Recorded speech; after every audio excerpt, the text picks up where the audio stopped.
नमस्कार दोस्तों, आपके अपने चैनल एक्स्ट्रा न्यूज लाइव में स्वागत है आपका। उत्तर प्रदेश के बहराइच के महाराजगंज में हुए हत्याकांड के दो मुख्य आरोपियों की पुलिस से मुठभेड़ हो गई, जिसमें दोनों आरोपी घायल हो गए हैं। उनके पैरों में गोली लगी है। मुठभेड़ नानपारा कोतवाली के बाईपास पर हुई है। आरोपी नेपाल भागने की फिराक में था।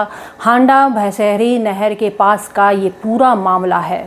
एसपी बहराइच वृंदा शुक्ला ने कहा कि जब पुलिस टीम हत्या के हथियार की बरामदगी के लिए नानपारा क्षेत्र में गई थी तो मोहम्मद सरफराज उर्फ रिंकू और मोहम्मद तालिफ उर्फ सबलू ने हत्या के हथियार को लोड करके रखा था, जिसका इस्तेमाल उन्होंने पुलिस पर फायरिंग करने के लिए किया।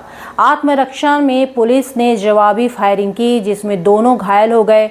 उनका इलाज चल रहा है। हमने अन्य 3 आरोपियों को भी गिरफ्तार कर लिया है।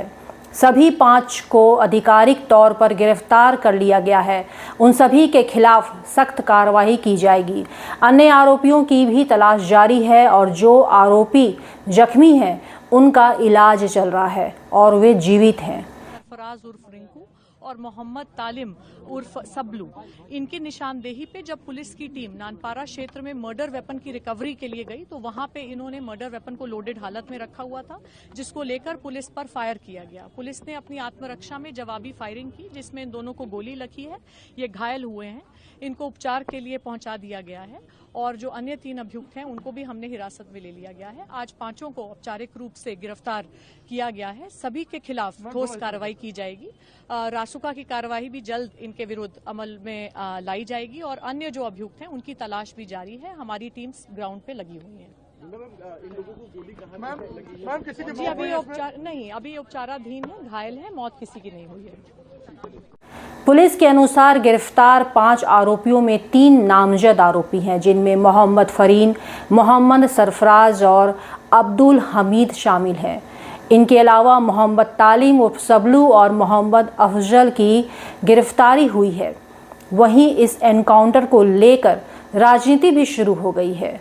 समाजवादी पार्टी के अध्यक्ष अखिलेश यादव ने कहा है कि लगातार इस प्रकार की घटनाएं हो रही हैं और ये घटनाएं सरकार की नाकामी के कारण हो रही है। सरकार अपनी नाकामी छिपाने के लिए एनकाउंटर कर रही है। एनकाउंटर, हाफ एनकाउंटर और भी कई परिभाषाएं हैं जो सरकार ने बनाई है। अगर एनकाउंटर से ही कानून व्यवस्था बेहतर हो रही होती तो अभी उत्तर प्रदेश कई आंकड़ों में दूसरे प्रदेशों से अच्छा होता। यह प्रशासनिक विफलता थी कि जब वहां कार्यक्रम पुलिस की जानकारी में था तो आखिरकार वे शांतिपूर्ण तरीके से कार्यक्रम को संपन्न क्यों नहीं करवा पाए।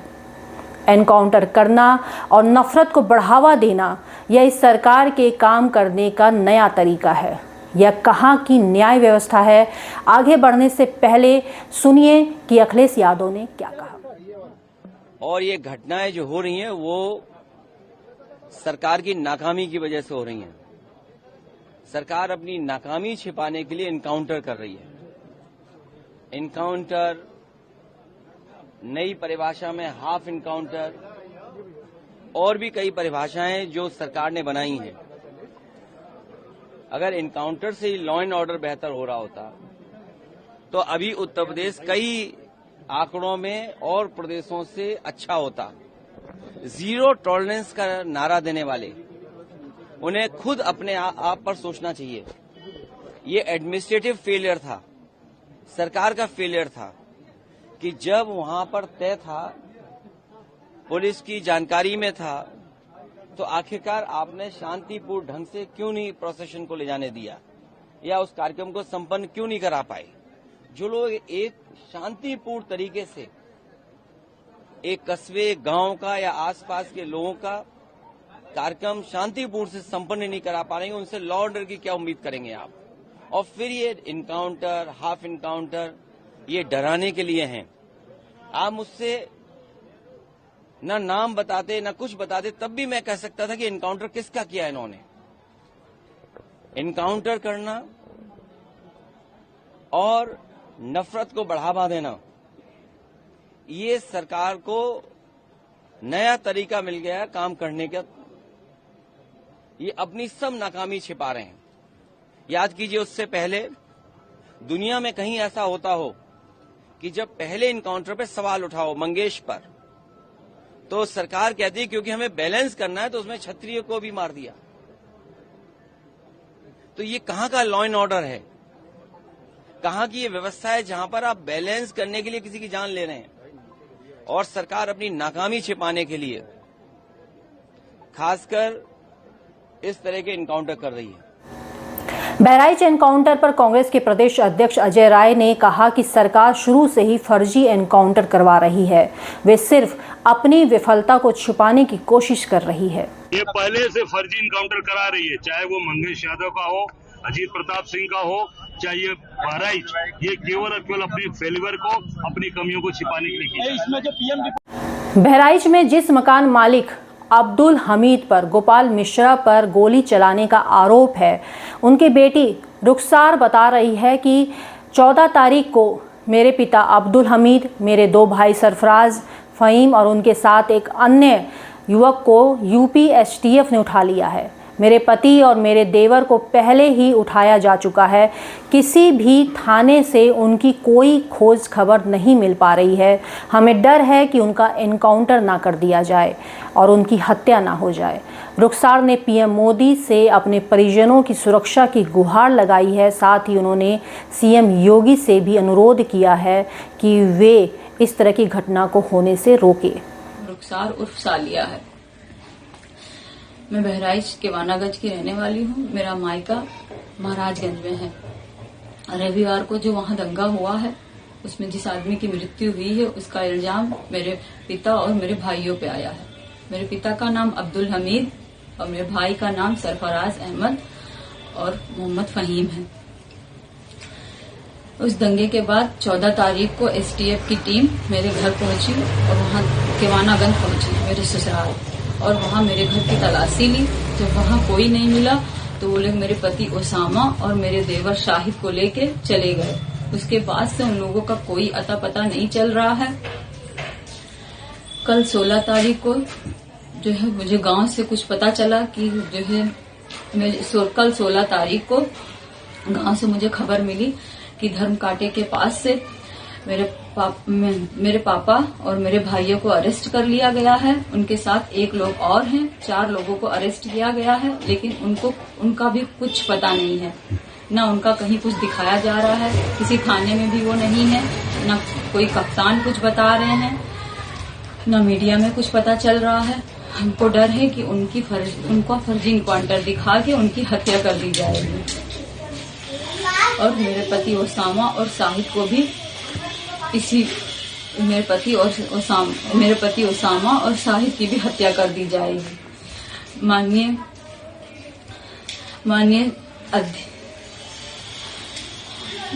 क्या निवेदन करना चाहेंगी आप? हम माननीय अध्यक्ष से निवेदन करना चाह रहे हैं, प्रधानमंत्री जी से, मुख्यमंत्री जी से निवेदन करना चाह रहे हैं कि हमको डर है कि उनकी हत्या कर दी जाएगी। इस वजह से उनकी सुरक्षा की अपील कर रही हूँ। बहराइच के महाराजगंज में रविवार की शाम को दुर्गा प्रतिमा विसर्जन के दौरान हुए बवाल में राम गोपाल मिश्रा नाम के युवक की गोली मारकर हत्या कर दी गई थी, जिसके बाद आक्रोशित भीड़ ने जिले में जमकर उत्पात मचाया था। मंगलवार और बुधवार को जिले में शांति रही। बृहस्पतिवार को महाराजगंज इलाके में भी इंटरनेट को बहाल कर दिया गया था, जो हिंसा के दौरान को बंद कर दिया गया था।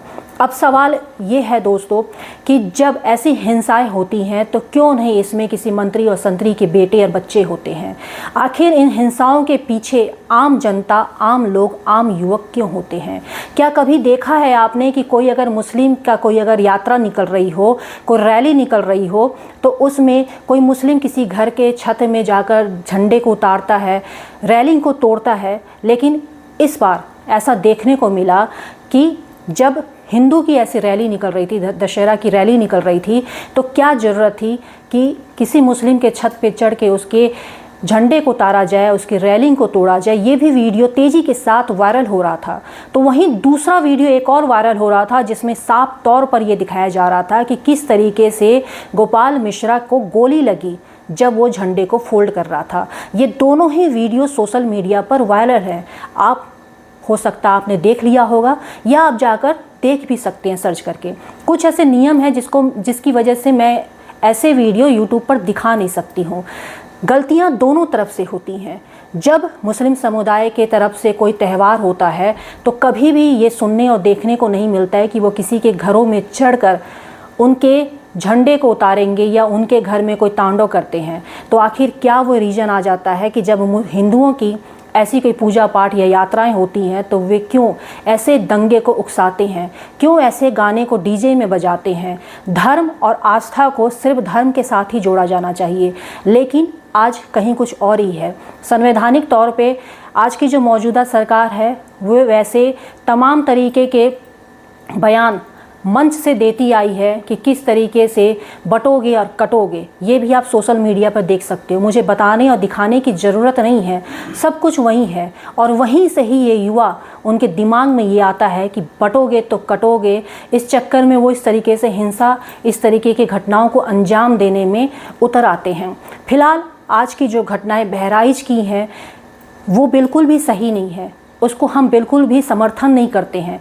ना ही सरकार के तरफ से, पुलिस प्रशासन की तरफ से की गई इस एनकाउंटर को, ना ही आम जनता के तरफ से जो धार्मिक आस्था की आड़ में इस तरह की हिंसा करते हैं, चाहे वो किसी भी जाति धर्म के हों। हिंसा सिर्फ हिंसा होती है, इसे धर्म का नाम देना सबसे बड़ी बेवकूफ़ी है। आप इस खबर को लेकर क्या कुछ है आपकी राय, क्या सोचते हैं, कमेंट करके हमें ज़रूर बताएं। ज़्यादा से ज़्यादा शेयर करें।